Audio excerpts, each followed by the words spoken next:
Cukup kata Ustaz. Ustaz Amin silahkan. Fadhal mau ditambahin.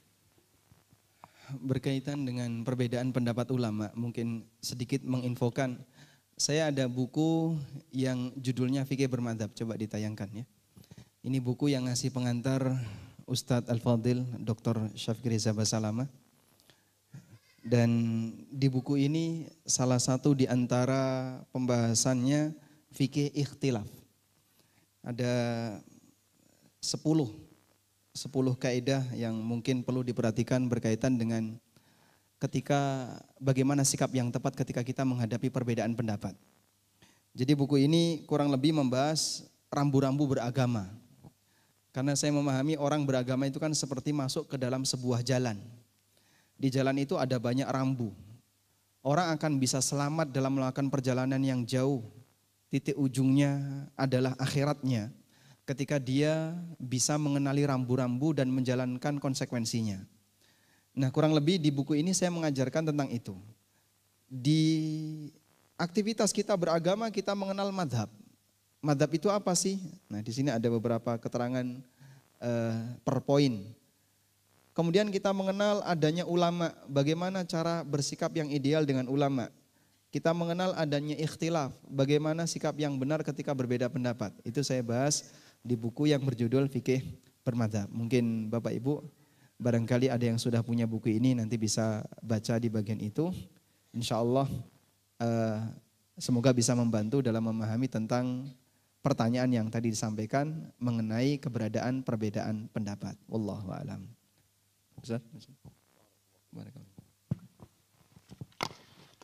Baik, jazakumullah khairan. Ustaz, ada tambahan sedikit? Pakai mic yang sama aja dari Ustaz Ami, Ustaz. Ketika Ana tulis pengantar buat buku ini, Ana melihat banyak pelajaran yang dibutuhkan buat kita, khususnya memang buat teman-teman yang baru belajar, kemudian menghadapi perbedaan-perbedaan pendapat di masyarakat ya, sehingga dia bingung untuk menetapkan sikapnya. Ini termasuk perbedaan yang mu'tabar atau perbedaan yang nggak boleh ada khilaf di situ. Kemudian sikap kita seperti apa terhadap perbedaan-perbedaan yang ada. Ana rasa antum harus milikin buku ini. Dijual, Ustaz. Online ya, online. Iya, nanti bisa online nanti. Semoga bisa bermanfaat buat kita semua. Sehingga apa yang disampaikan Ustaz Mufi tadi, kita nggak terburu-buru menghukumi. Itu bisa kita tentukan sikap mana yang kita ambil nantinya. Barakallahu fikum. Masya Allah, tabarakallah, jazakumullah khairan wa barakallahu fikum para asatidah yang sudah menjawab. Sebelum pertanyaan selanjutnya untuk Ustadz Ami, izin Ustadz ada sponsor untuk membagikan hadiah. Mungkin kepada para asatidz ada yang ingin kebalik bertanya dulu Ustadz ke jamaah untuk bisa mendapatkan hadiah ini Ustadz. Tafadhal mungkin dari Ustadz Syafiq. Nah, Ana mau kasih dia buat peserta yang paling jauh lah. Dari Merauke biasa Ustadz. Ada yang dari Hong Kong. Oh iya. Ada yang dari Hong Kong, mana ya? Masya Allah. Nah, Masya Allah jemaah. Makanya kita formasinya beda lagi kan. Udah kenal semua dengan yang di kanan dan di kirinya. Kenal nggak? Coba Ana lihat dulu. Ana mau tunjuk, Ana tanya ya. Kalau nggak bisa, nggak tahu dengan yang di kanannya, berdiri. Nah, yang pakai baju merah. Nah, yang di belakang proyektor ya? Ya, yang belakang proyektor. Kasih mic-nya. Yes, antum kenal sama yang di kiri antum? Enggak kan? Kenal Pak, Widodo, Pak Widodo. Joko Widodo. Iya. Loh, dia itu presiden RI namanya. Nah, barakallahu fikum, kasih hadiah. Siap, barakallahu fikum jamaah. Ya, yang belum kenal lagi ya dengan yang di kanan dan di kirinya. Baik, barakallahu fikum. Mungkin satu di akhwat Ustaz, pertanyaan Ustaz, biar kebagian yang di akhwat Ustaz. Dari Ustaz Ami mungkin ada pertanyaan ke akhwat Ustaz. Baik, pertanyaannya. Tadi kita telah menyebutkan bagaimana tantangan berat ketika menerima kebenaran. Sebutkan perbedaan antara sikap orang mukmin dengan orang munafik ketika menerima hal yang baru dalam masalah agama. Panitia, akhwat bisa dibantu mic-nya. Beserta dalilnya. Masya Allah.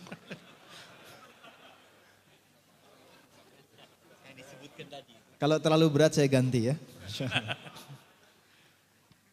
Kalau terlalu berat saya ganti. Baik. Istri Nabi SAW yang beliau nikahi dalam kondisi masih gadis, namanya siapa? Aisyah. Ibu jawab Aisyah. Pertanyaannya. Tadi belum pertanyaan itu.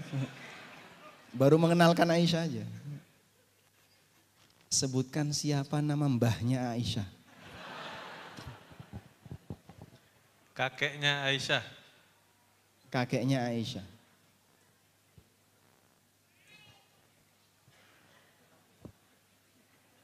Kasih clue Ustaz. Cluenya? Cluenya ada Ustaz. Bapaknya Abu Bakar. Clue yang sangat membantu Ustaz.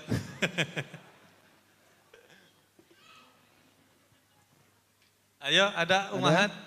Nah itu. Lagi googling masalahnya ya. Sudah selesai googling. Yang paketnya cepet tidak bisa jawab. Assalamualaikum warahmatullahi wabarakatuh. Waalaikumsalam warahmatullahi wabarakatuh. Bismillah, Urwa bin Mas'ud. Bukan. Urwa bin Mas'ud At-Thaqafi. Bukan. Ya, di sebelahnya lagi, silakan. Ada yang lain yang dekat? Mic-nya tolong diberikan. Jauh sekali. Bismillah, Abu Kuhafa. Masya Allah, Abu Kuhafa. Ya, sahih. Ya, Siapa nama aslinya? Siapa nama aslinya? Uhman namanya. Nama aslinya? Usman. Uthman, betul sekali ya. Insya Allah. Ya, sudah ada hadiahnya Itu ya. Ustadz kadang-kadang lupa, ini mama bisa ingat. Masya Allah. Masya Allah. Barakallahu fiik. Barakallah. Hasil googling atau gimana? Bu? Ya, ini Hadiahnya apa? batik Ustaz. Batik. Busana batik Wido Kencono. Berarti untuk bapaknya? Untuk suaminya? Untuk suaminya Oh, Ustaz. untuk suaminya, Masya Allah. Beruntung yang punya istri beliau ya. Dibantu istrinya untuk, berarti nafkah untuk suaminya. Ya, hadiah ini dari sponsor kita Batik Wido Kencana. Busana nyaman dengan berbatik Wido Kencana. Siap. Jazakumullah khairan. Langsung Ustaz, setelah memberikan pertanyaan, sekarang diberikan pertanyaan kepada Ustadz Ami. Ustadz, pada saat kemarin Ustadz Ami mengatakan haji plus maupun haji furoda ada gharar.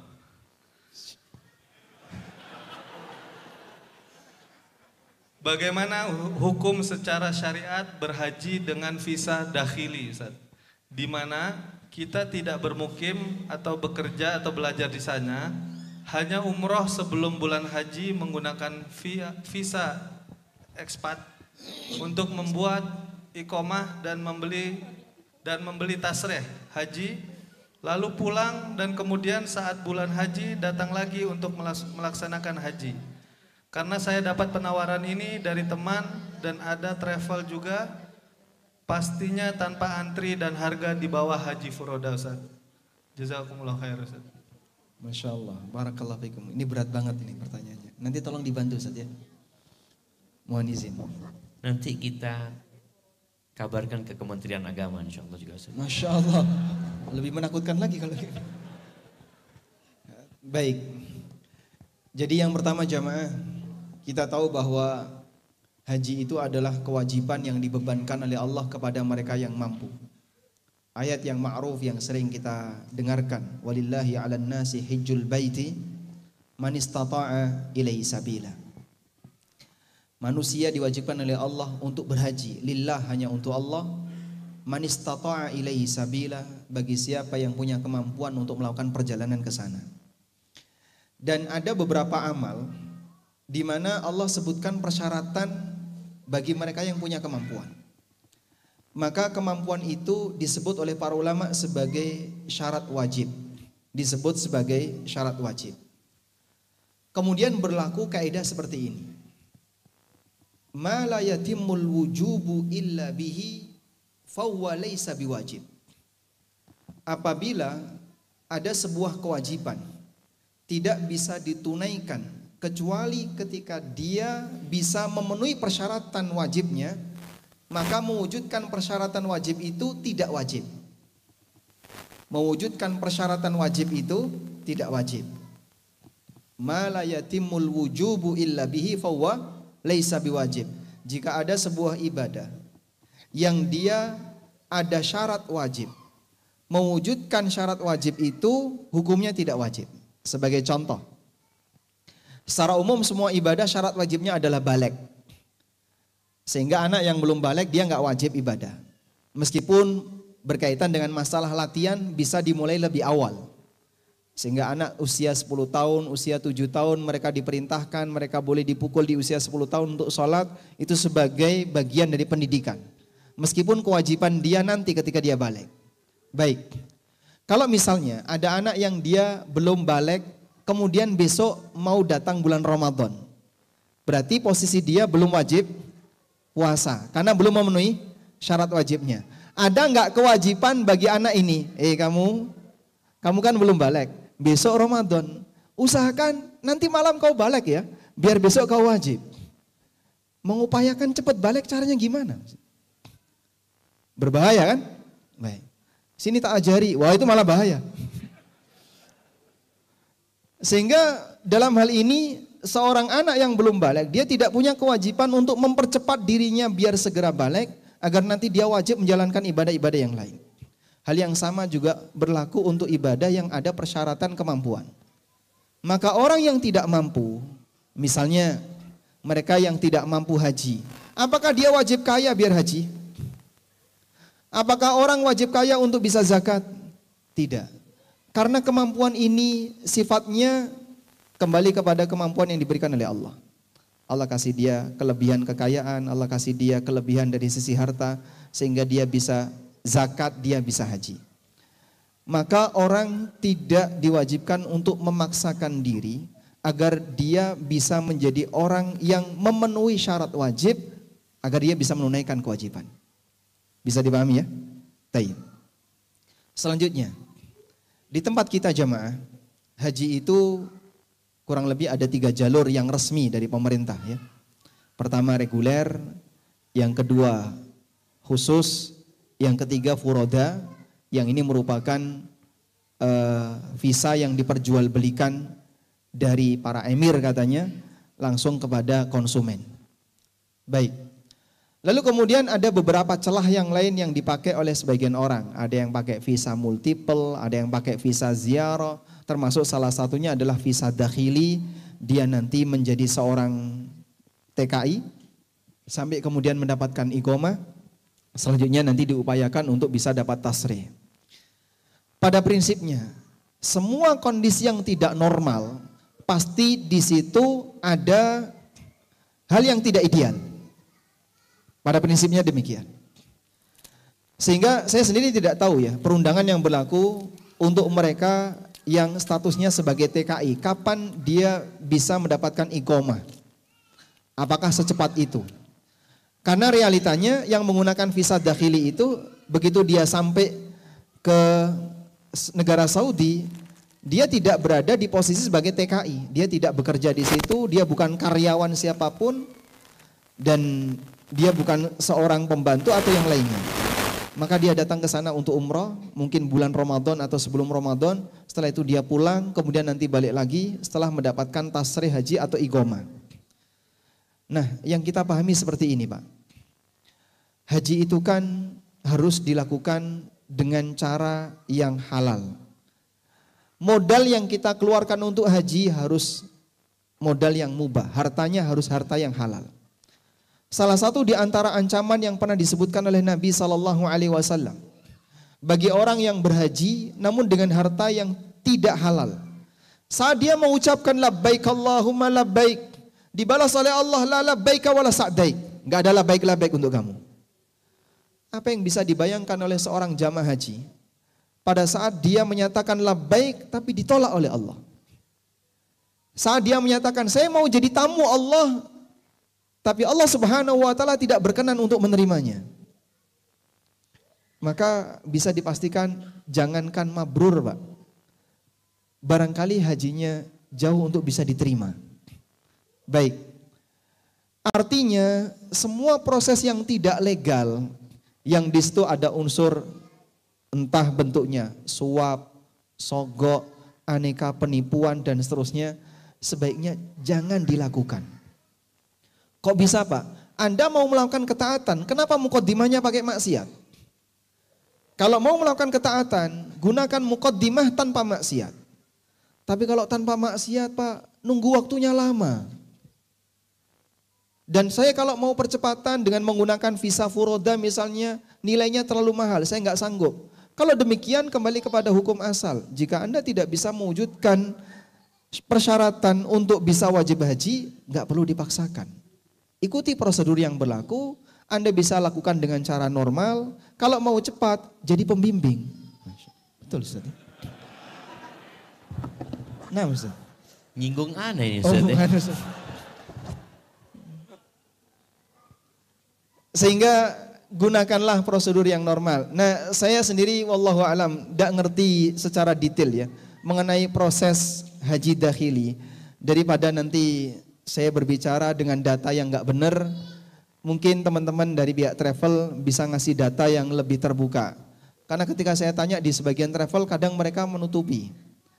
Sebagian travel cerita ke saya seperti ini, terus teman travel yang lain itu bohong. Tadi dia bilang kayak gitu nggak benar. Ini yang benar yang mana nggak ngerti saya. Akhirnya nampaknya kadang sebagian pembimbing itu jadi bulan-bulanan travel. Ya. Sehingga travel ngasih pengaruh, ini travel nggak benar, travel yang benar. Yang benar punya saya. Biar dia mau nanti jadi pembimbing di travelnya. Nah sampai sekarang terus terang, saya nggak tahu mengenai proses bisa dapat tasrih bagi mereka yang menggunakan visa dakhili itu. Bagaimana prosedur yang normal dan kalau nggak normal konsekuensinya apa? Apakah harus ada praktek suap atau sogok atau praktek nggak benar yang lainnya? Sekiranya kalau ada praktek itu, mohon travel dengan jujur menyampaikan nanti ada biaya tambahan sekian. Apa biaya tambahan ini untuk ini untuk ini? Baik bagi para jamaah yang menyadari itu sogok, Anda mundur. Jangan sampai ketika kita mau melakukan ketaatan kita awali dengan apa Pak? Dosa besar. Dan setiap sogok adalah dosa besar. Sampai mohon maaf ada sebagian yang cerita, pokoknya kalau pakai visa ziarah atau visa apa, begitu di imigrasi katanya sudah ada sesuatu. Wallahu a'lam. Kalau sudah diawali seperti itu, nggak usah dipaksakan. Gunakan yang normal saja karena kita mau beribadah kepada Allah. Anda belum tentu bisa haji lebih dari sekali. Maka ketika kesempatan itu hanya sekali, maksimalkan, apalagi biaya yang Anda keluarkan besar, kalau bisa sekali mabrur begitu. Sehingga jangan awali dengan yang enggak beres. Wallahu alam. Fadhal Ustaz. Cukup. Jadi tadi yang Ustaz sebutkan untuk yang normal ini ya pakai reguler atau ONH plus? ONH plus. Furoda juga normal Ustaz. Karena enggak ada pelanggaran yang saya lihat. Tapi biayanya nggak normal Ustaz. Ada yang normal. Tadi normal buat yang mampu gitu Ustaz. Buat yang mampu, tetap tadi yang mampu furoda tafadhol gitu. Fadhal. Nah, jangan akhirnya nggak mampu furoda larinya ke yang pakai visa amil, visa ziarah. Ya, yang sembunyi-sembunyi. Yang sembunyi-sembunyi gitu. Kemarin ada sebagian travel yang menawarkan furoda lebih murah daripada plusnya Ustaz Syafiq. Itu gimana? Masya Allah. Nanti anak tanyakan ke travel jadi Masya nanti Allah. diturunin harganya. Ada hak jawab Ustadz Mufi Ada aja. dari Nakhlah mungkin Ustadz.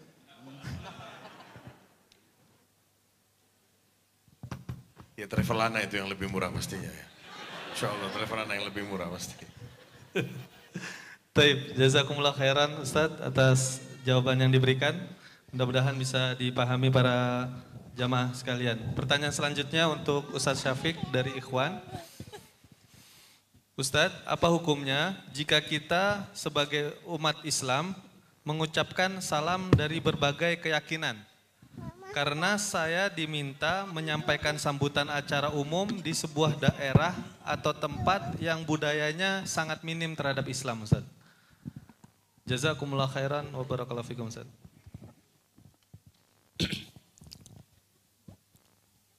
Jamaah rahimakumullah. di Indonesia. Sejak kapan salam dengan berbagai macam ucapan untuk setiap agama? Sejak kapan? Apakah zaman Bung Karno itu dilakukan? Zaman Pak Harto itu dilakukan?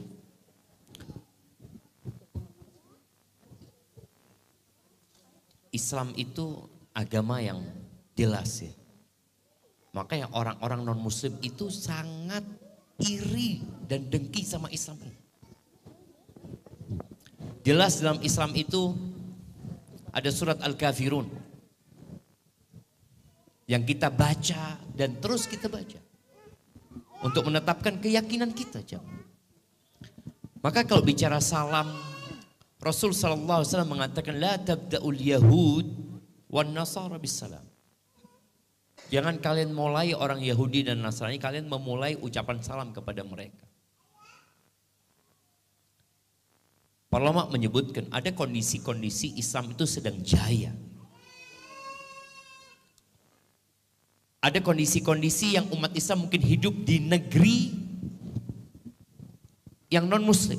Yang kalau dia nggak mengucapkan salam itu akan berdampak kepada keimanan dia umpamanya nanti. Terhadap agama dia. Nah, di saat seperti ini mungkin diperbolehkan. Tapi tetap mengucapkan salam yang sesuai, tidak dengan menyebut nama Tuhan-Tuhan mereka. Kita ucapkan ya selamat pagi umpamanya, selamat siang kepada mereka atau salam sejahtera. Tapi jangan sampai kita mengucapkan salam dengan salam yang merupakan penyebutan nama Tuhan-Tuhan mereka yang seharusnya kita ingkari. Dan seharusnya jemaah, kebebasan beragama di negeri ini itu benar-benar dijunjung tinggi. Cuma sekarang ada usaha untuk mencampur adukkan kebebasan beragama atau memeluk agama dengan toleransi. Engkau kalau nggak mengucapkan itu, kau nggak toleransi. Katakan anak muslim gitu loh. Aku muslim. Setiap tahun akan dibahas lagi tentang ucapan selamat Natal umpamanya. Terus seperti itu. Maka seorang muslim itu harus jelas dengan akidah. Hanya saja tadi ada kondisi-kondisi yang tidak normal, yang kalau dia tidak mengucapkan salam, itu akan berdampak kepada agama dia, akan berdampak kepada ibadah dia nantinya. Mungkin dalam kondisi seperti itu, sebagian ulama membolehkan, tapi tidak dengan salam yang tadi disebutkan ya, dengan salam setiap agama itu. Dan seharusnya nggak ada masalah jemaah, seharusnya nggak ada masalah, karena sekali lagi kebebasan beragama, artinya memeluk agama dan menjalankan agama masing-masing di Indonesia ini, itu dilindungi oleh undang-undang. Hanya saja kadang-kadang sebagian orang, itu seperti yang kita bahas ya, ada seorang yang menjilat sebenarnya. Dia menginginkan sesuatu dari urusan dunia ini, sehingga dia ya apa saja dia kerjakan. Tetap muslim itu harus berpegang teguh dengan agamanya. Hadza wallahu a'lam bissawab. Barakallahu fikum. Ada tambahan Ustaz?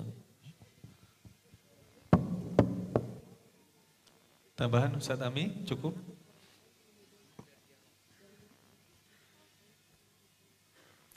Pernah ada dialog, mungkin Bapak Ibu juga pernah mengikuti dialog itu. Ada seseorang yang bertanya sama ulama begitu, kiainya atau siapa.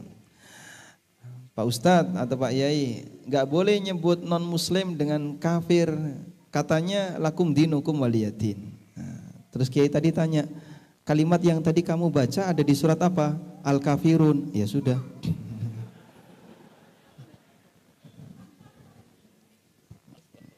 Jadi terkadang ada sebagian orang yang bilang lakum dinukum waliyadin itu ayat toleransi. Tapi dia sendiri nggak nyadar kalau ini ada di surat yang di bagian awal menegaskan qul ya ayyuhal kafirun. Kira-kira Pak, penganut agama mana yang mau digelari hei orang kafir? Dan itu sikap tegas Rasulullah SAW atas bimbingan dari Allah, kalau dalam urusan agama nggak bisa dicampur aduk. Karena itu pada prinsipnya begini, Anda bersikap dalam rangka menyelamatkan iman, maka pilihannya lebih berpihak kepada iman atau berpihak kepada budaya masyarakat. Anggaplah kalau itu sudah menjadi budaya misalnya, karena ini kan sedang dikembangkan untuk jadi budaya. Dan ini budaya baru, sebelumnya nggak ada yang kayak gini ya. Sehingga diawali dari beberapa tokoh yang mereka selalu mengatakan Assalamualaikum, salam sejahtera. Kemudian tambahan salam-salam dengan bahasa masing-masing agama.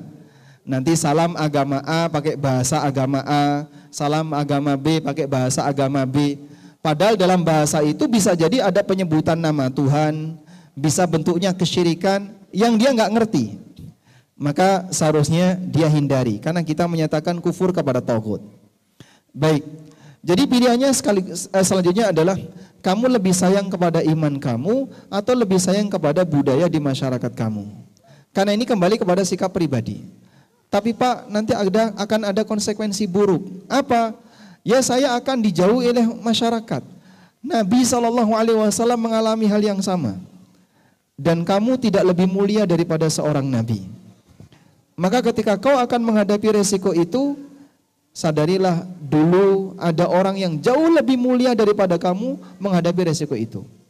Semoga dengan demikian kau bisa lebih tabah dan sabar, karena konsekuensi ketika orang berbeda dalam rangka untuk memegang iman seperti Ashabul Kahfi. Sampai mereka diusir oleh masyarakatnya, kemudian mengasingkan diri dan bertahan di mana? Di dalam gua. Wallahu a'lam. Afwan Ustaz, saya ngasih tambahan. Baik, Ustaz Mufi ada tambahan cukup Ustaz? Iya. Kebetulan Ustadz Ami barusan nyebut ya, lakum dinukum waliyadin. Sangat disayangkan ayat ini seringkali ditabrakkan kepada sesama kaum muslimin. Hanya karena berbeda pendapat dalam masalah fikih, berantem ribut, ya, sudah lakum dinukum waliyadin. Ya. Tapi sama orang kafir dia baik. Tidak pernah lakum dinukum waliyadin. Oh selamat Natal, nanti agama lain ada lebaran dia juga kasih selamat, tapi sesama orang Islam apa? Lakum dinukum waliyadin. Ini kesalahan yang sangat fatal yang barusan anak ingat saat Ustadz Ami menyebutkan ayat itu. Seringkali ini dilontarkan kepada sesama kaum muslimin. Mestinya saat acara-acara hari besar itu, hari besar yang mengandung kesyirikan, ya, yang menghina Allah Subhanahu wa taala, menindas-nindas tauhid dan akidah kita, di situ kita ucapkan ke mereka apa? Lakum dinukum waliyadin. Hadza wallahu alam. Ini sedikit tambahan anak. Taib, jazakumullah khairan Ustaz. Alhamdulillah semoga menjawab apa yang ditanyakan oleh para peserta. Selanjutnya untuk Ustadz Mufi.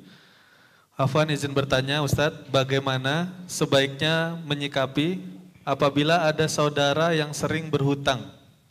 Yang alhamdulillahnya Ustadz, sampai sekarang ternyata belum melunasi juga. Jumlahnya pun variatif. Saya berencana untuk tidak bisa memberikan bantuan lagi Ustadz. Apakah boleh saya bersikap seperti itu? Atau apakah bertentangan dengan perintah Allah untuk saling tolong menolong terhadap sesama umat muslim? Mohon pencerahannya Ustadz. Syukran jazakumullah khairan wa barakallahu fikum. Ya, ini sudah ratusan kali, bahkan mungkin ribuan ini pertanyaan yang tipenya seperti ini. Terkadang anak merasa lucu ya, dia sudah diutangi 10 kali dan 10 kalinya nggak dibayar utangnya, tapi yang ke-11 pinjam lagi dikasih lagi. Ini yang salah siapa? Yang minjem atau yang minjemi? Yang minjemin yang salah ya. Tapi itu sebenarnya bukan kesalahan. Mungkin dia berniat untuk apa? Membantu saudaranya. Itu suatu kebaikan. Dan juga kita lihat di sini. Dia sampai minjemin itu berkali-kali dan tidak dibayar. Berarti orang ini sepertinya sayang sama orang itu. Kesian sama orang itu. Dan ingat jamaah, barang siapa kata Rasulullah SAW, man naffasa an mu'minin, ya, barang siapa yang meringankan beban seorang mukmin, kesulitan seorang mukmin di dunia ini, Allah akan ringankan dia besok dari kengerian-kengerian di hari akhirat nanti. Jadi jangan dipikir kita ini ngasih utang orang, terus oh ya sudah utang nanti dikembaliin ya selesai. Bukan, ini ada membantu sesama. Pahalanya besar di sisi Allah Subhanahu wa Ta'ala. Tapi kembali lagi ke yang mau minjemin tadi. Sekarang saya sudah ditipu 10 kali, dipinjam 10 kali nggak dibayar. Terus dia datang ke yang 11 kali, saya nggak mau kasih, ya itu hak antum ya. Tidak bisa dilarang itu. Dan tergantung kemampuan juga. Dan ana sarankan buat yang seperti ini, jika bisa dimaafkan dan dianggap lunas utangnya, sudah selesai. Pahalanya sangat besar di sisi Allah Subhanahu wa Ta'ala. Itu saja yang bisa ana jawab. Wallahu alam. Bisa Ustaz Ami atau Ustaz Syafiq nambahkan, silahkan. Utang ini dicatat jamaah ya. Jadi orang-orang itu kalau nggak dicatat, karena kalau lupa kalau dia pernah punya utang, dianggap baru utang. Dulu mana pernah utang. Dan memang kalau kita nggak suka sama orang itu utangnya dia. Biasanya dia akan menghilang dari kita jamaah. Yang ini kok datang terus, sana heran. Baik. Ustaz Ami ada tambahan sedikit Ustaz?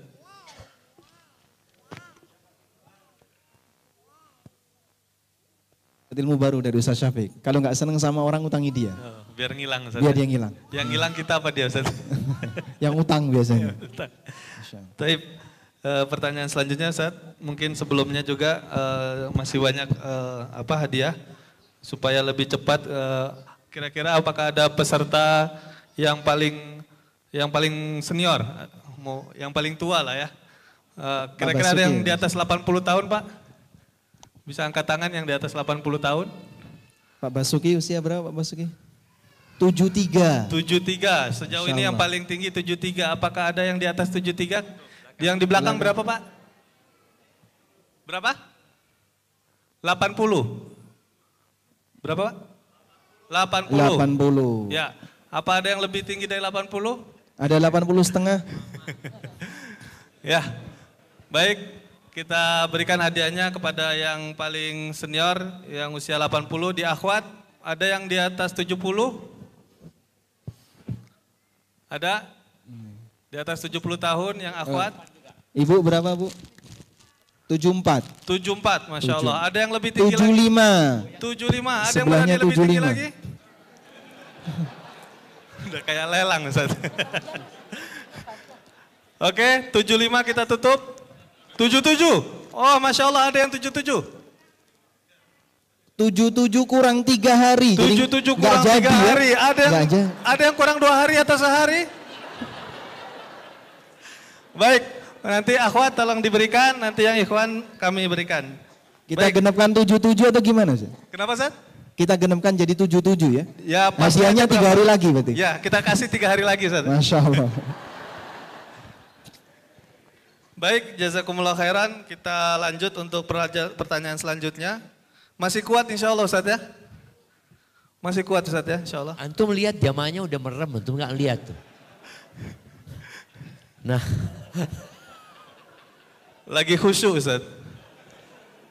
Baik, insya Allah yang sebagian besar masih kuat ya? Sampai jam 11? Antum ngomong kuat? Kuat yang benar gitu loh jamaah. Baik, pertanyaan untuk Ustadz Ami. Ustadz, bolehkah mendapatkan warisan dari hasil riba Ustadz? Dan bagaimana cara menasehati orang tua agar meninggalkan pekerjaan tersebut? Sudah berusaha ana ingatkan, alasannya selalu ada saja. Entah takut tidak bisa melunasi hutang-hutang hajatan, karena di kampung ana, hajatan itu seperti hutang piutang. Mohon masukan dan bimbingannya supaya orang tua meninggalkan pekerjaan tersebut, padahal usia sudah memasuki masa pensiun. Karena dari kecil sudah dikasih makan, baju dan lain-lain dengan hasil riba, dan semenjak mengenal sunnah, ana merasa sedih ketika tahu dosa riba tersebut Ustaz. Mohon nasihat dari Ustaz Ami, jazakumullah khairan. Baik. Untuk pertanyaannya, apa hukumnya mendapatkan warisan tapi orang tuanya masih hidup ya? Dia sudah membayangkan kalau nanti dapat udah warisan. Mau mati Ustaz, kayaknya udah mau mati orang tuanya Ustaz. Padahal nggak jaminan. Orang tuanya lebih dulu. Cuman Mohon maaf Bapak Ibu, pertanyaan ini sering disampaikan ke saya dan mohon maaf saya nggak tahu jawabannya. Sehingga kalau Anda tanya, kalau orang tua saya kerja di lembaga ribawi dan dia tidak punya pendapatan kecuali hasil dari kerja itu, sampai kemudian beliau wafat, apakah anak berhak, dan anak tahu kalau itu adalah pendapatan riba. Apakah anak berhak untuk mendapatkan warisan itu saya nggak tahu. Dan semoga nanti bisa saya pelajari. Mohon waktu, fanadhiratun ila maisarah. Mengenai saran-saran yang mana? Sehati tadi Ustaz, untuk orang tuanya supaya meninggalkan pekerjaan riba. Barangkali pengaruh anak mungkin tidak bisa maksimal, apalagi ketika orang tua merasa dia nggak nyaman ketika digurui sama anaknya. Mungkin sesekali waktu bapaknya bisa diajak daurah SRB atau ANB ya. Nah, yang mana? Kalau ANB lebih murah biasanya. Jadi kalau travel Nahla lebih murah gitu Ustaz, ya. Jadi ada dua pilihan jamaah. Kalau mau Daurah ANB lebih murah. Furoda bersama ANB juga murah Ustaz.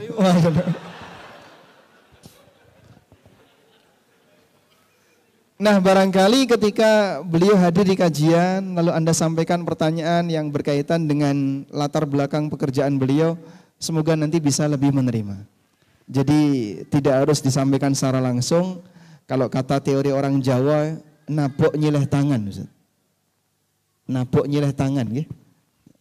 Nah, artinya kita nyentil orang lain tapi pakai tangan orang. Kayak main karambol Ustaz ya. Betul. Sana padahal sana. Nah itu saja. Jazakumullah khair Ustaz. Untuk pertanyaan selanjutnya ada tambahan tadi Ustaz dari Ustaz Mufi mungkin? Cukup? Ustaz Syafiq cukup? Baik, pertanyaan selanjutnya dari akhwat. Di sini langsung ditujukan untuk Ustaz Syafiq terkait dengan istidraj Ustaz. Udah dikasih tema istidraj. Dalam kurung Ustaz Syafiq, gak ngerti maksudnya apa ini Ustaz. Jika istidraj sebenarnya merupakan ujian dari Allah, tapi kenapa bentuk ujian tersebut adalah terus-menerus diberikan nikmat yang melalaikan? Sampai batasan mana kita mengartikan bahwa rejeki atau nikmat yang kita terima itu istidraj atau bukan? Dengan kualitas ibadah yang biasa saja, misal seseorang tetap sholat, namun di akhir waktu, jarang melakukan ibadah sunnah, tapi yang kita lihat hidupnya enak-enak saja, bahkan berkecukupan. Dan bagaimana Ustadz agar memotivasi diri sendiri agar ibadah yang dilakukan tidak hanya soal kuantitas namun juga berkualitas. Syukran Ustadz. Jazakumullah khairan. Masya Allah jamaah. Iya, berkaitan dengan istidraj. Orang-orang yang tidak beriman itu beranggapan harta, kedudukan dan jabatan menjadi salah satu tanda cinta Allah dan kemuliaan yang Allah berikan kepada hambanya. Allah berfirman di surat Al-Fajr ya, fa'ammal insanu idza mabtalahu rabbuhu fa'akramahu wa na'amahu fayaqulu rabbi akraman. Manusia ini apabila dikasih sama Allah bala, tapi bentuk balaknya itu kenikmatan, jabatan, kedudukan, maka dia mengatakan Rabbi akraman, dia mengatakan Tuhanku memuliakan aku gitu. Tapi sebaliknya kalau rizkinya disempitkan, usahanya susah dan penuh dengan kesulitan hidupnya, wa amma idza mabtalahu faqadara alaihi rizqahu, kalau dikasih bala, disempitkan rizkinya, ditakar rizkinya, dia mengatakan Rabbi ahanan, Tuhanku menghinakan aku gitu. Padahal nggak seperti itu gitu. Jadi tanda cinta Allah itu kepada hambanya bukan diluaskannya rizki. Kita semua tahu bagaimana perbedaan antara Nabi Musa alaihissalam dengan Fir'aun. Nabi Musa itu 10 tahun menggembala kambing hanya untuk melunasi maharnya. Makanya antum yang nikah langsung bisa bayar mahar itu Masya Allah. Indonesia ini murah mahar Ustaz. Ustaz berapa waktu nikah maharnya? 120.000 Ustaz. Masya Allah. Wujudnya 120.000. Kalau punya 500.000 bisa 4 Ustaz ya. Masya Allah. Loh, betul kan? Iya kan 120. Oh masih ada sisanya Ustaz. 20. Masih ada susu Ustaz. Masya Allah ada susunya. Bayangkan Nabi Musa 10 tahun gembala kambing. 8 tahun yang wajib, 2 tahun yang ihsan. Bayangkan ya, kalau sebulan dia itu gaji gembala kambing anggap 10 juta. Sebulan ya mah. Ustaz gembala kambing dulu Ustaz. Babak belur Ustaz. Anggap 5 juta lah. Kan kalau kambingnya jumlahnya 2.000 jemaah. Itu kambingnya mertuanya Nabi Musa, bisa bayangin ya. Itu selama 10 tahun berapa maharnya dia? Loh, anak kok bicara kambing? Iya, tentang kehidupan Nabi Musa dengan Fir'aun. Nabi Musa itu kalimur rahman. Susah hidupnya. Dan Fir'aun itu adalah musuh agama Allah dan musuh Allah. Dikasih kenikmatan. Makanya sebagian teman-teman yang hijrah ini, dia berpikir, Ustaz dulu pada waktu anak sebelum hijrah Ustaz, anak itu lancar rezeki Ustaz. Ketika anak di soft pertama sholatnya, kok tambah sulit rezekinya Ustaz. Apa anak kembali ke soft terakhir Ustaz ya? Supaya rezekinya lancar lagi. Ini bicara istidraj. Makanya kalau bicara orang yang dikasih nikmat sama Allah dalam posisi dia melakukan kemaksiatan. Kata Nabi alaihi salatu wasallam, "Idza ra'aitallaha yu'til 'abda ala ma'asihi ma yuhibbu fa'lam annahu istidraj." Kalau engkau melihat Allah memberikan nikmat kepada apa yang dia kasih, apa yang dia inginkan Allah kasih, padahal dia berada di atas kemaksiatan, maka ketahuilah itu yang namanya istidraj. Lalu Nabi membaca firman Allah, "Falamma nasu ma dzukiru bihi fatahna 'alaihim abwaba kulli syai' hatta idza farihu bima utu akhadnahum baghtah fa idza hum mublisun." Itu orang-orang yang dikasih peringatan ya, lalu dia enggak mau dengarkan peringatan. Itu ternyata enggak dikasih musibah jemaah. Kalau bicara istidraj, Allah bukakan pintu-pintu kebaikan buat dia. Pintu-pintu nikmat buat dia. Sampai tatkala dia bersenang-senang dengan kenikmatan itu, lupa dengan peringatan-peringatan Allah, dicabut nyawanya dalam kondisi belum siap-siap. Makanya orang yang mati mendadak dalam kondisi masih berbuat maksiat itu istidraj. Tapi kalau dikasih penyakit sama Allah, kemudian dia nggak langsung mati, dia punya kesempatan bertobat kepada Allah Azza wa Jalla. Itu mungkin tanda istidraj ketika harta yang diberikan membuat dia semakin jauh dari Allah Azza wa Jalla. Yang awalnya di soft pertama jadi di soft terakhir. Yang awalnya kajian online. Antum lihat, anak kok jarang kajian ya setelah bisnis anak semakin banyak. Yang ditakutkan itu menjadi tanda istidraj. Allah kalau cinta sama hambanya itu dikasih bala. Idza ahabballahu qauman ibtalahum. Dikasih bala. Makanya orang yang paling dahsyat balanya itu siapa? Para nabi. Para nabi. Nabi kita Muhammad alaihi salatu wassalam adalah makhluk yang paling dicintai Allah. Enggak ada. Jadi kalau Nabi kita Muhammad alaihi salatu wassalam ditimbang dengan seluruh para nabi, Nabi kita lebih mulia dari mereka semuanya. Tapi ternyata Allah berikan bala yang lebih dahsyat kepada beliau. Sampai salah satu sahabat pernah mengunjungi Nabi alaihi salatu wassalam ketika sakit ya. Demam beliau.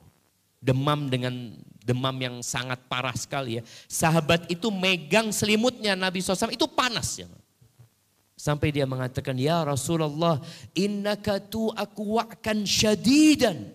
Ya Rasul, panasmu ini parah banget gitu. Naam, kata Nabi SAW, "Inni u'aku wa'kar rajulaini minkum." Panasku ini panasnya 2 orang di antara kalian. Kok bisa ya Rasulullah? Apakah karena engkau akan mendapat pahala double? Iya kata Nabi alaihi salatu wassalam. Jadi buat para jamaah dan para suami istri ya, hendaklah saling mengingatkan. Ada yang suaminya semakin kaya, semakin tinggi jabatannya, ternyata semakin jauh dari Allah Azza wa Jalla. Maka tolong diingatkan. Ada istri-istri yang ketika miskin, puasa Senin Kemis ya, Masya Allah, tapi ketika Allah berikan kekayaan, puasa Ramadan kadang-kala utangnya belum dibayar. Sampai saat ini. Hadza wallahu a'lam bissawab. Mungkin ada tambahan dari Ustadz Mufi? Cukup, Ustadz Amin cukup. Baik, pertanyaan selanjutnya untuk Ustadz Mufi. Ustadz, tolong nasihatnya Ustadz, agar anak-anak yang remaja, agar belajar yang rajin, tidak terpengaruh dengan teman-temannya. Dan jangan ngambek-ngambek kalau dibangunkan subuh. Juga ngambeknya nggak jelas. Ustadz, apakah ini masa memasuki awal remaja Ustadz? Jazakumullah khairan. Ya. Ana juga gitu dulu soalnya ya. Kok pertanyaannya nyindir Ana banget ini. Jujur dulu Ana tidak sekolah agama, tidak tahu ya apa itu sunnah, apa itu tauhid, ya tidak tahu apa yang mungkin antum ketahui sekarang. Namun setelah lulus SMP, Ana baru belajar agama ya. Ana biasa hidup dulu ya sholat di rumah, pokoknya sholat gitu ya. Kalau lagi ada kumpul keluarga kita sholat berjamaah di rumah, padahal masjidnya mungkin dari rumah 150 meter saja. Karena kita nggak tahu bahwasanya laki-laki wajib sholat di masjid. Namun itu semua kita lakukan setelah kita tahu ilmunya. Jadi mungkin ini sebenarnya tugasnya bukan ke anaknya tapi ke orang tuanya. Bagaimana cara orang tuanya bisa membuat anaknya itu senang ke masjid. Tahu bahwasanya ini beban yang Allah bebankan buat para laki-laki. Dan jangan lupa para jamaah terutama bapak-bapak dan ibu-ibu berdoa kepada Allah. Nabi Ibrahim itu doa kepada Allah Subhanahu wa taala. Apa doanya? Rabbi ja'alni. Ini Nabi Ibrahim. Khalilur Rahman, kekasihnya Allah Subhanahu wa taala, doa, Rabbi ja'alni, ya Allah jadikan aku muqimas sholati, pendiri salat, wa min dzurriyyati, begitu juga anak keturunanku ya Allah. Kalau Nabi Ibrahim doa begitu, terus apa kabar kita jamaah? Kita nggak bisa, kita mau paksa anak kita, ayo belajar, ayo pukul, sholat ke masjid. Memang sama Allah disuruh dipukul.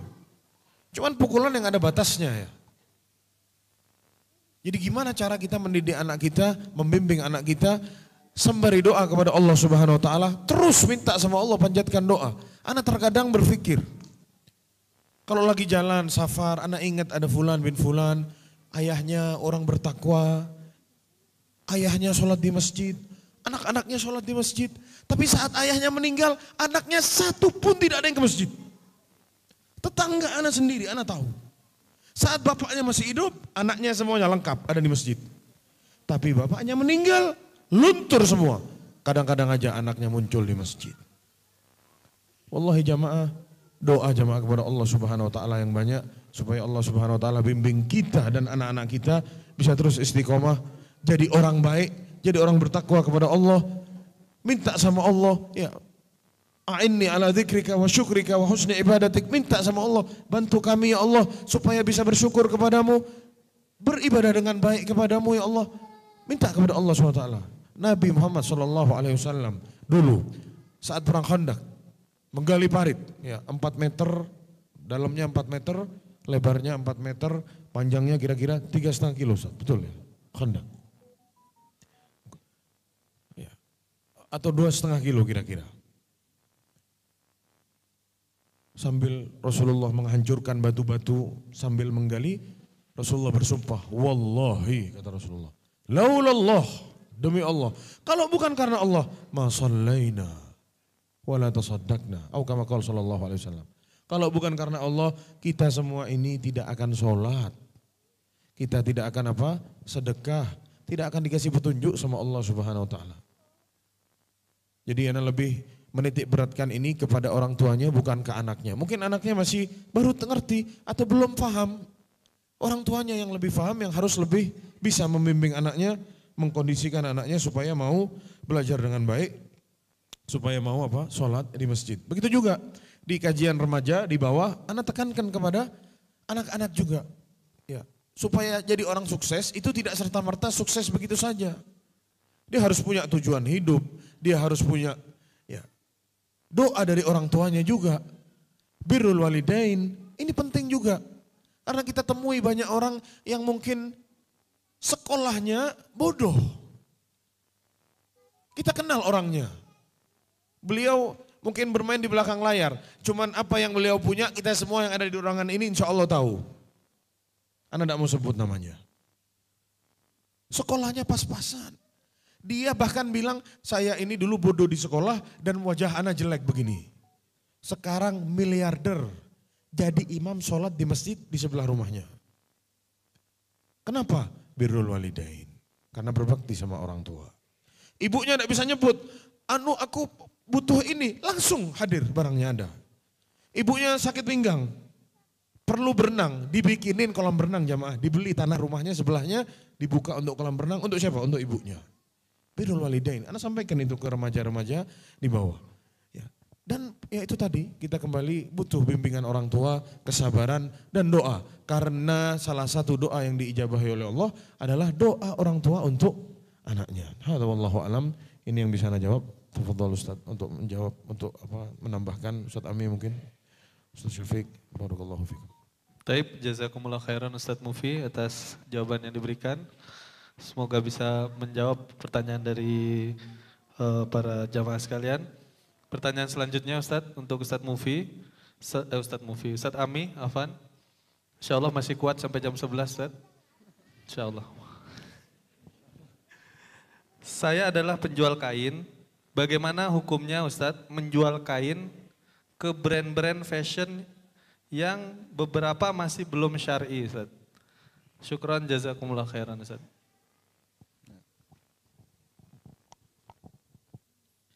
Apa hukumnya menjual bahan baku ke sebuah perusahaan yang nanti akan digunakan untuk membuat produk yang tidak sesuai syariah? Lebih umum seperti itu ya. Baik, pada prinsipnya seperti ini. Ketika kita melakukan sebuah praktek muamalah, maka di situ ada dua ketentuan. Pertama, akad yang kita lakukan objeknya mubah. Yang kedua, di sana tidak ada unsur ta'awun 'alal itsmi wal udwan, tolong menolong dalam maksiat. Bisa jadi ada orang yang melakukan akad pada objek yang mubah. Misalnya dia jualan misalnya jualan beras atau jualan benda-benda yang lain, yang itu adalah benda yang mubah. Namun ketika ini digunakan untuk kegiatan maksiat, maka jatuhnya melanggar larangan Allah, wala ta'awanu 'alal itsmi wal udwan. Karena itu dalam penjelasan yang disampaikan oleh Ibnu Qayyim, beliau menyebutkan harta haram karena datnya itu ada banyak macam. Salah satunya kata beliau, ada benda yang hukum asalnya halal, tapi ketika itu digunakan untuk sesuatu yang haram dan tidak ada pilihan yang lain kecuali dia dipakai untuk sesuatu yang haram, maka pada waktu itu kita dilarang untuk menjual kepadanya. Lalu beliau membawakan sebuah riwayat bahwa Nabi SAW bersabda, atau kalimatnya, naha Rasulullah SAW ayyabi as-silah waqtal fitnah. Rasulullah SAW melarang orang menjual senjata ketika ada situasi ketegangan di antara kaum muslimin. Ketika ada fitnah, maksudnya situasi ketegangan di antara kaum muslimin. Karena dimungkinkan senjata itu akan dipakai untuk melukai sesama mukmin. Pada asalnya hukum asal jual beli senjata apa Pak? Jual beli pedang, jual beli panah, jual beli tombak, hukum asalnya apa? Mubah. Benda-benda ini benda yang mubah. Namun ketika itu dalam kondisi berpeluang besar dipakai maksiat, maka kita dilarang untuk melakukan transaksi benda semacam ini. Nah ini kemudian jadi kaidah, apabila ada orang menjual objek yang mubah, namun Anda bisa pastikan konsumen saya akan menggunakan objek ini untuk maksiat, maka Anda tidak boleh menjual ke dia. Sebagai contoh ya, Anda menjual pakaian yang ketika dikenakan akan terbuka aurat. Misalnya daster yang terbuka lengan, terbuka betis dan seterusnya. Kemudian di sini hanya mungkin dadanya ada bagian yang terbuka. Terus jual kayak gini boleh nggak Pak? Harus bisa pilih konsumen. Kalau konsumennya dia tidak mengenal yang namanya kewajiban berjilbab ketika keluar rumah, Anda menjual ke sembarang orang, maka nanti akan dipakai untuk maksiat. Tapi kalau konsumen Anda adalah orang yang sangat takut membuka auratnya, bahkan tidak hanya sebatas menutup aurat, kadang dia memakai niqab misalnya, gak bakalan mungkin dia akan gunakan pakaian ini untuk keluar rumah. Sehingga Anda bisa pastikan ini hanya akan digunakan di dalam rumah. Jadi Anda bisa milih konsumen dalam hal ini. Maka demikian pula ketika Bapak menjual bahan baku, apapun bentuknya, termasuk tadi kain ya. Lalu salah satu di antara customer Anda adalah perusahaan yang nanti akan memproduksi pakaian yang tidak syar'i. Berikutnya Anda perhatikan siapa konsumen dari produsen ini. Kalau sekiranya dominan konsumennya adalah orang-orang yang menggunakannya untuk yang tidak syar'i atau melanggar aturan syariat, sebaiknya Anda tidak jadi suppliernya. Tapi kalau dia pilih-pilih konsumen, tokonya toko muslim yang kenal batasan aurat dan dia nanti tahu kepada siapa saya harus menjual pakaian yang A, pakaian tipe B, maka insya Allah Anda masih boleh untuk supply ke sana. Wallahu alam, itu mungkin kaidahnya. Ustadz ada tambahan? Masya Allah, barakallah. Baik, jazakumullah khairan Ustaz atas jawaban yang diberikan, insya Allah sangat jelas buat kita semua. Pertanyaan selanjutnya untuk Ustadz Syafiq. Ustadz, ini ditulis langsung oleh beliau. Ustadz, besok ana masuk pondok. Sebetulnya ana sedih. Besok ana apa anak? Ana yang nulis ini Ustadz, dia mau ke pondok, berarti usianya masih sangat belia. Sebetulnya ana sedih jika mengingat besok harus berpisah dengan orang tua ana Ustadz. Rasanya belum siap Ustadz. Oh iya, ana masih kelas 7. Dia masih ada di sini, cuman tadinya mau Ustadz Mufi, tapi di sini amanahnya untuk Ustadz Syafiq. Masya Allah. Nah Ustadz, mohon nasihat untuk ana Ustadz. Syukran wa jazakumullah khairan. Untuk yang bertanya insya Allah nanti dapat hadiah ya. Nanti minta ke panitia akhwat. Jazakumullah khairan. Masya Allah. Masih bangun apa udah tidur? Anda itu dari tadi nunggu pertanyaan terakhir. Gak terakhir-terakhir aja mah. Pertanyaan selanjutnya. Masya Allah. Baik, barakallahu fikum. Nanti di luar masih ditanya Ustadz. Masih ditanya lagi ya? Kita mau ke kamar gak bisa nyampe kamar. Masya Allah, yang menghadang banyak. Iya, buat calon ulama lah Ustaz. Ini calon ulama kita insya Allah ya. Bicara pesantren itu menyenangkan dan menakutkan. Apa yang harus dilakukan? Yang pertama nasihat ana, banyak berdoa. Yang kedua senantiasa positive thinking. Engkau akan mendapatkan ganti orang tua di sana. Engkau akan mendapatkan kawan-kawan yang mungkin lebih baik daripada kawan-kawan yang ada di SD atau di sekitar rumahmu. Yang ketiga, engkau sedang berjuang. Ada dua pilihan. Sekarang engkau bersenang-senang, nanti engkau akan bersusah payah. Atau sekarang engkau bersusah payah, nanti engkau bersenang-senang. Karena memang menjadi sebuah kesepakatan bersama di antara semua orang-orang yang berakal dari setiap umat.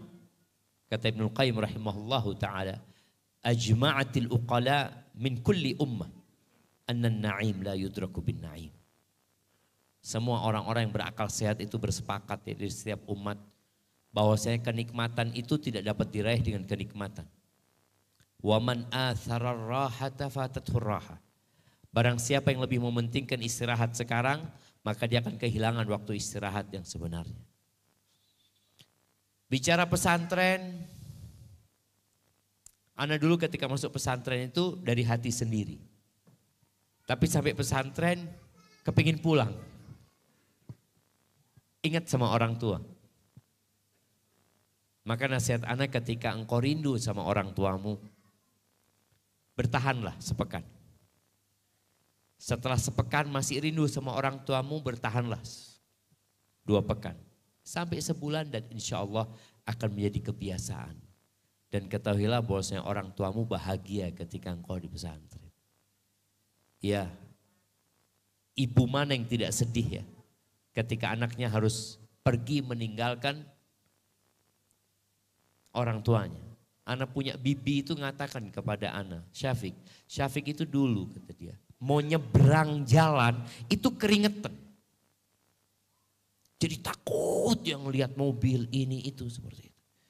Tapi subhanallah ketika di pesantren kita dididik mandiri ya hidup sudah sendiri, kita menghadapi masalah sendiri dan yakin kau bisa menghadapi masalah-masalah yang ada.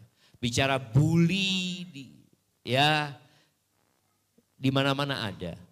Tapi ketika engkau menganggap itu sebagai ujian, nanti kalau ada teman-teman yang mungkin membuli, katakan jazakallah khair. Katakan barakallahu fiik. Sehingga dengan cara itu engkau bisa bertahan di pesantren bersama teman-temanmu dan orang tua akan berbahagia insyaallah. Yang jelas banyak berdoa memohon kepada Allah Azza wa Jalla. Ketika engkau bersedih, sholatlah, meminta kepada Allah ketenangan dan kedamaian, dan di sholat itu insyaallah semua masalah jadi selesai. Hadza wallahu a'lam bissawab. Baik Ustaz, jazakumullah khairan atas jawaban yang disampaikan. Pertanyaan selanjutnya untuk... Masih selanjutnya sendiri. Ini masih banyak Ustaz, mudah-mudahan dipercepat Ustaz. Insya Allah mungkin tiga terakhir ya Ustaz ya. Dan 3 terakhir ini hampir semuanya muamalah semua dari tadi di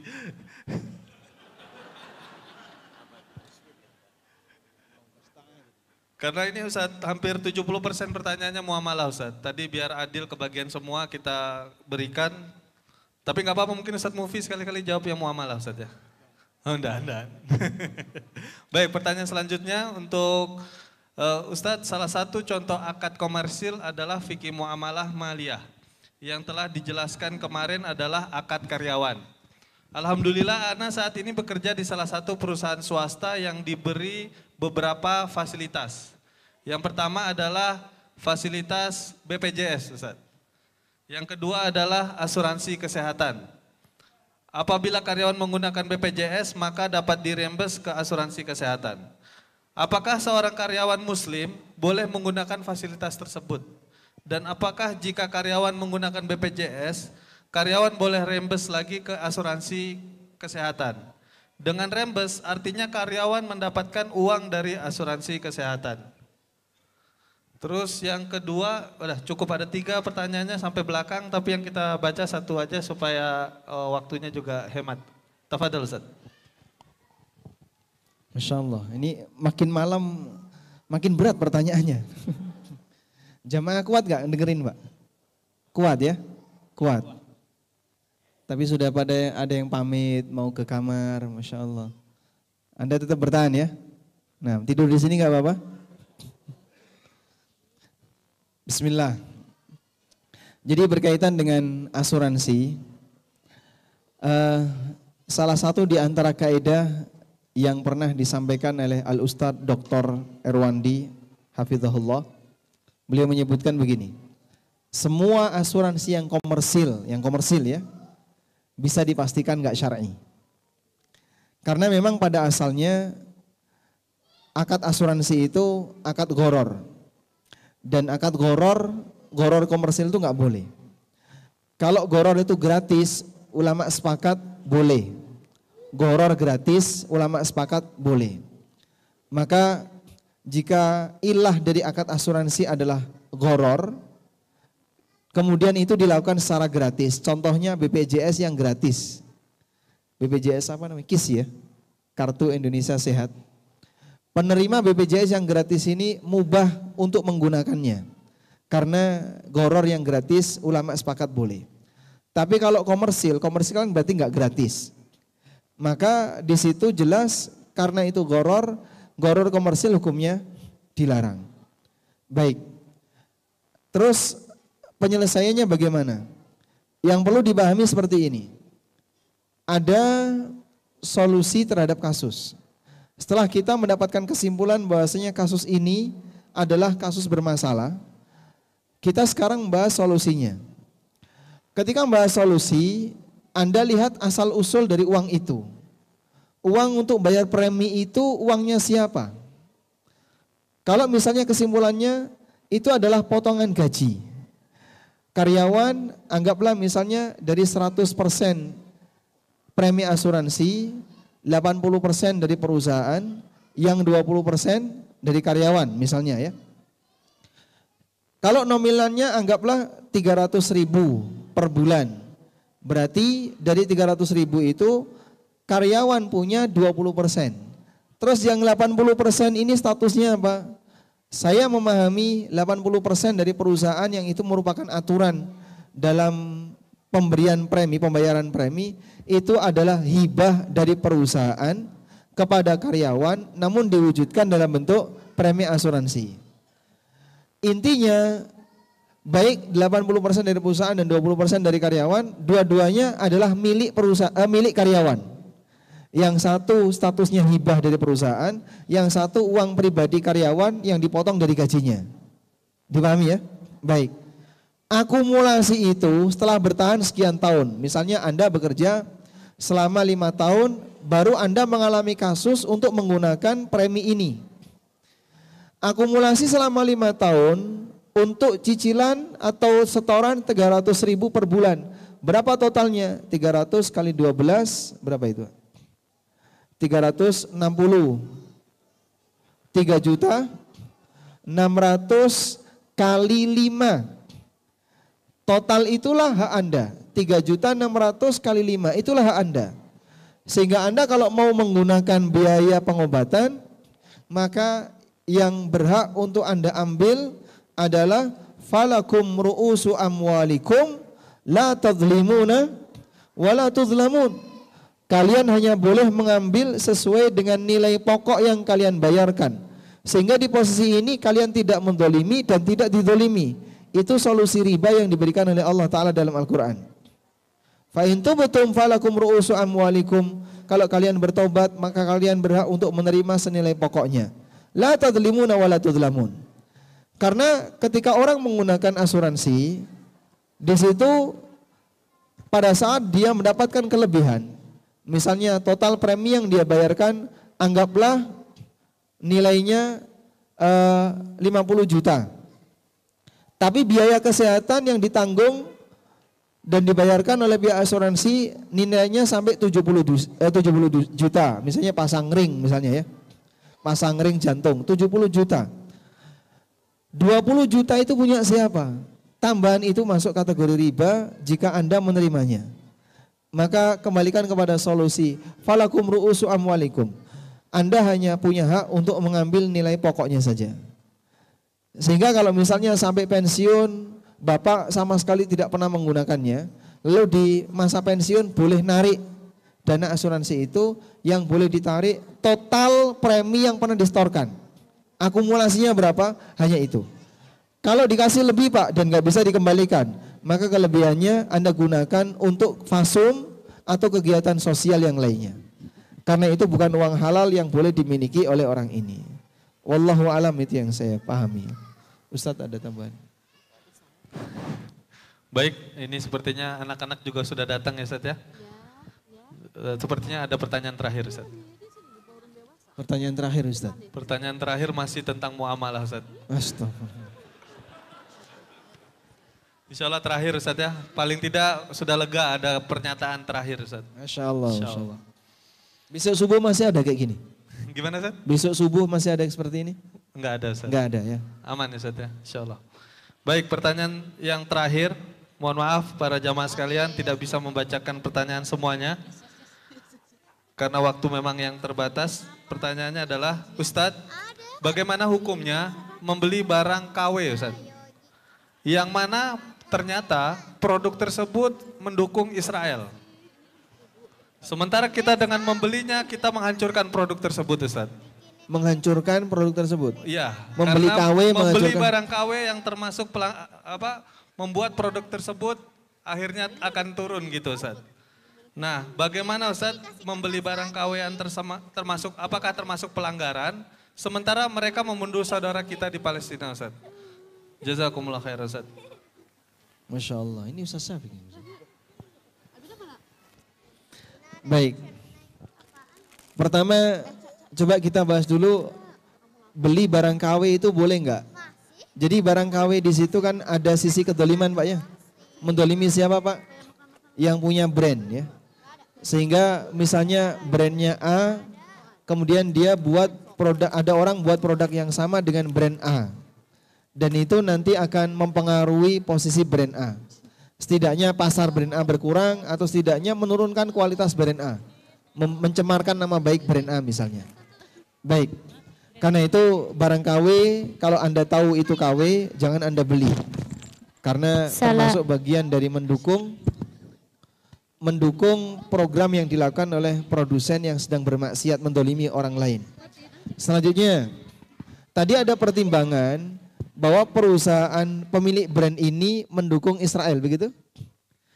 Kalau Anda yakin betul ini mendukung Israel, wallahu a'lam, saya tidak bisa memberikan penjelasan boleh enggak kita mendolimi dia. Saya enggak tahu, ya mungkin nanti Ustaz Syafiq bisa kasih jawaban. Namun kalau kita enggak beli dia, itu kan tidak dolim ya. Misalnya kita boikot aja produk ini, jangan sampai kita belanja ke dia. Karena boikot itu sifatnya pilihan. Artinya saya punya hak untuk beli di tempat A, atau saya punya hak untuk tidak beli di tempat A. Saya lebih milih tempat B. Kalau boikot secara ekonomi, insya Allah tidak masalah. Tapi kalau dengan cara mendolimi dia, saya belum dapat keterangan tentang itu. Mungkin sebagai pendekatan ya. Anggaplah misalnya perusahaan A ini mendukung Israel dan ada bukti kuat bahwa perusahaan A itu mendukung Israel.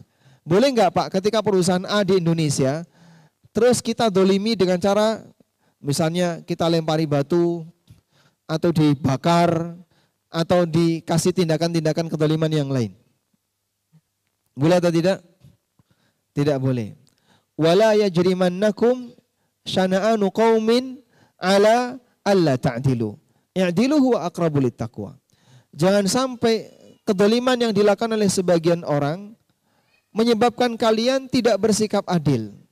I'dilu huwa aqrabu littaqwa. Bersikaplah adil karena itu lebih dekat kepada takwa. Sehingga ketika ada orang kafir di daerah yang lain bertindak dolim kepada orang muslim, maka orang kafir di negara kita yang dia tidak ikut campur dalam kegiatan itu, kita tidak boleh turut mendoliminya.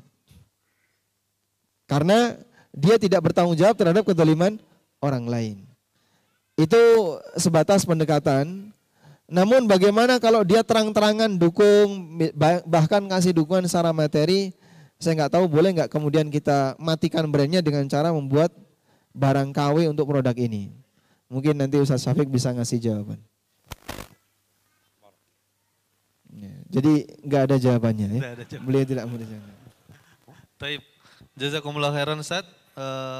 Baiklah jamaah sekalian, mungkin karena waktulah juga yang menyudahi kita. Sekali lagi kami ucapkan jazakumullah